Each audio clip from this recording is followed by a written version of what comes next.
5 minute और किताब का नाम चटपट कॉक मुसन्नफ जबकि प्रोड्यूसर है मैनुअल असलम साहब, आवाज़ में शहजाद शौकत।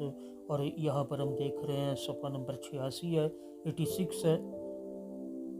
गालिब आने वाली फ़ौज या गालिब आने वालों की फ़ौज के तौर पर जमा होने के लिए वक्त बहुत कम है, तो फिर आइए हम यीशु की बातों पर अमल करें और हर तरह समझौते से मुंह मोड़ दें। आइए हम इसी वक्त दुश्मन के साथ किया हुआ हर एक मुआहदा मनसूख करें और यीशु के खून को इजाज़त दें कि दुनिया की हर मोहब्बत से निपटे। आइए हम बर्दाश्त कर दें और गालिब आने के लिए फसल को थाम दें। जैसे हमने पीछे सीखा था, हम हर आजमाइश में खुशी तलाश कर सकते हैं, क्योंकि हम जानते हैं कि यीशु हर आजमाइश में से हमें प्रेज़ द लॉर्ड। मैं दोबारा इस सारी वर्स को दोहराना चाहता हूँ।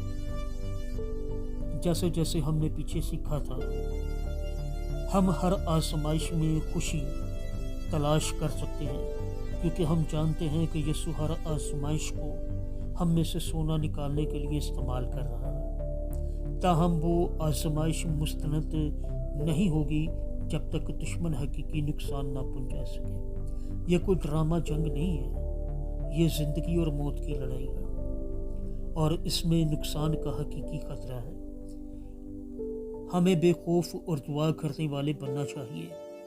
लड़ते वक्त हमें याद रखने की ज़रूरत है कि खुदा जंग की इजाज़त सिर्फ इसलिए देता है क्योंकि ये एक अजीम मकसद की तकमील है।